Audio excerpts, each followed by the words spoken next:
Hey everyone, it's Mr. Cramp with Core Martial Arts and Fitness. I'm with Senpai Cassie. We're going to be going through the Yoko Geri or side kick. We just went through the front kick with Mr. Trevin, and now we're going to do the side kick with Miss Cassie. The important thing to remember is we're kicking with the side of our foot, not the bottom of our foot, not the top of our foot, but the side of our foot, and it's going to the side of my body. So, what do you think we're going to call it? Side kick. A side kick. So, not super complicated when it comes down to the breakdown of the kick itself. So, just like we showed you earlier, how you had to shift your balance over, like you're carrying a sack of groceries, to get that balance on one leg, you're going to chamber very close to the same way you would chamber for a front kick or a mai-geri. The difference is, once again, we're kicking with the side or the blade of our foot.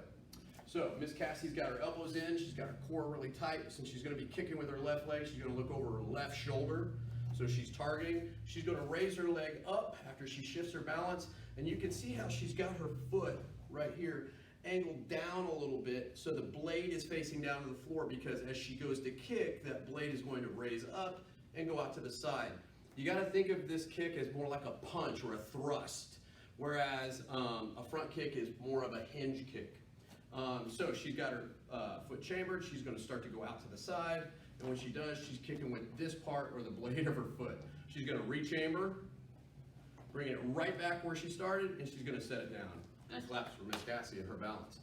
So the idea is for this to be a fast, powerful kick. One of the other things is right here with her foot position. When she really wants to thrust that foot out, you're going to see her foot pivot just a little bit to where the toes are pointed away from the target, and the target would be right here. So go ahead and do this kind of slow if you can, Miss Cassie. Yes. Chamber. Boom, you see her foot pivot. She's kicking with the blade of her foot. She rechambers, she repivots, and then sets down. How she pivots with that foot is because she's lifted her heel a little bit off the floor, and she's able to pivot on the ball of that foot.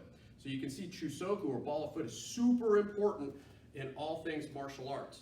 So go ahead and do a Chudan Yoko Geri for me one more time with your left. Boom. Snaps it out there. Now, we've got, once again, Jodan low, Chudan mid, and Jodan high. You can also do a high side kick, and Miss Cassie's really super good at this, so I'm going to get out of her way so I don't get kicked. Yes. Go ahead. Boom, just like that one more time. Yes. Boom. Now, if you're once again having problems with balance, use the side of the wall. Find something that you can lean up to against. What you don't want to do, again, is just lean so far over to where your entire balance is based on that base. We don't want that. I would even prefer use your finger, index finger, just so you have something that you can psychologically balance yourself. And the better you get with your student, the more you can separate them from that base. So go ahead and set it back down. So once again, that is the Yoko Geri or side kick.